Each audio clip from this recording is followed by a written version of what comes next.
यह कहानी है एक राजा मिडास की। वह बड़ा लालची था। उसका सबसे प्रिय काम था ज्यादा से ज्यादा सोना जमा करना और उन्हें गिनते रहना। वह बड़े से महल में रहता था, पर उसे और ज्यादा बड़ा महल चाहिए था। ढेर सारे नौकर चाकर थे, पर और नौकर चाहिए थे। और उसकी एक प्यारी सी बेटी थी, जिससे वह सबसे ज्यादा प्यार करता था। उसके महल के आगे एक सुंदर सा बगीचा था। उसकी बेटी को उस बगीचे में खेलना कूदना बहुत पसंद था। सुंदर दो फल फूल उसे बहुत अच्छे लगते थे, पर मिडास उन्हें देखकर सोचता कि ये सब सोने के होते तो कितना अच्छा होता। दिन का ज्यादा समय वह अपने खजाने में ही बीतता और सोचता रहता कि किसी तरह उसे और ज्यादा खजाना मिल जाए। एक दिन उसके सामने एक देवता प्रकट हो गए। उन्होंने पूछा, मिडास, इतना सब कुछ तो है तुम्हारे पास, फिर तुम दुखी क्यों रहते हो? क्योंकि मैं और ज्यादा पाना चाहता हूँ, मिडास ने हाथ जोड़कर कहा। ठीक है, फिर मांगो, तुम्हें क्या चाहिए? देवता ने फिर पूछा। देवता की बात सुनकर मिडास बहुत खुश हुआ। वह सोचने लगा कि वह देवता से ऐसा क्या मांगे जिससे कि उसे ज्यादा से ज्यादा फायदा हो। थोड़ी देर दिमाग के घोड़े दौड़ाने के बाद बोला, मुझे तो बहुत ज्यादा चाहिए।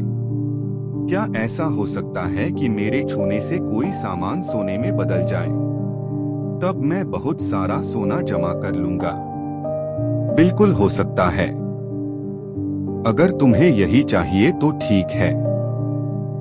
कल सुबह सोकर उठने के बाद तुम जो कुछ स्पर्श करोगे वह सोने में बदल जाएगा, देवता ने कहा और गायब हो गए।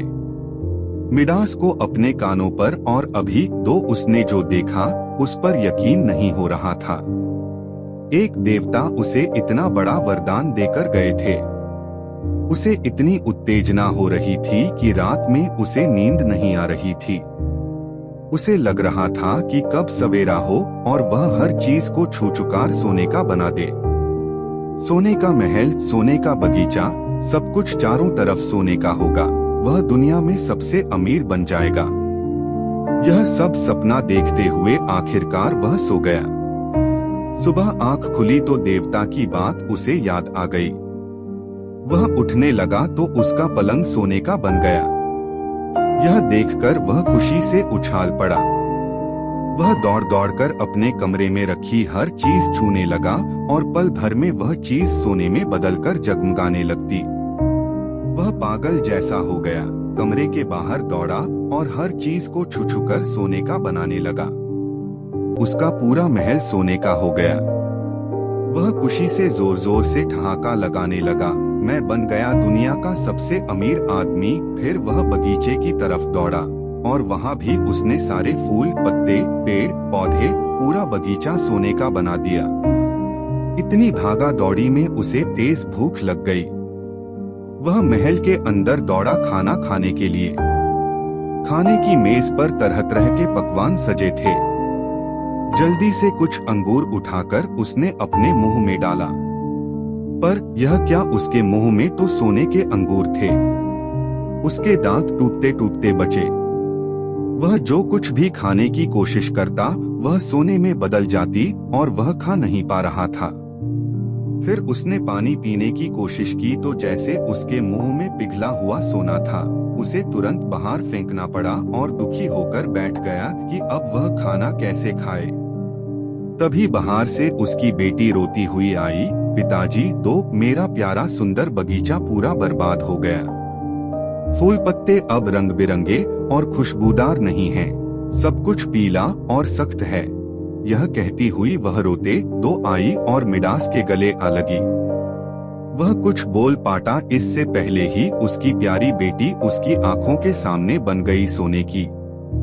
यह देखकर मिडास फूट फूट कर रोने लगा और चीखते हुए बोला, हे देवता, मुझे यह वरदान नहीं चाहिए।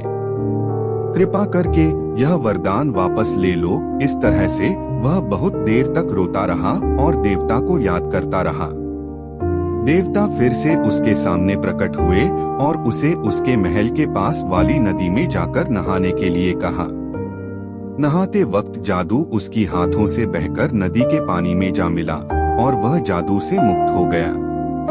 वापस जब वह अपने बगीचे में आया तो उसे यह देखकर बड़ी खुशी हुई कि सब कुछ पहले जैसा हो गया था। उसकी जीती जागती बेटी उसे अंदर से आती नजर आई तो उसकी आंखों में खुशी के आंसू आ गए। उसने सबक सीख लिया था कि लालच बहुत बुरी बला है और यह भी कि रंग बिरंगी दुनिया और प्यार सोने से कहीं अधिक मूल्यवान है।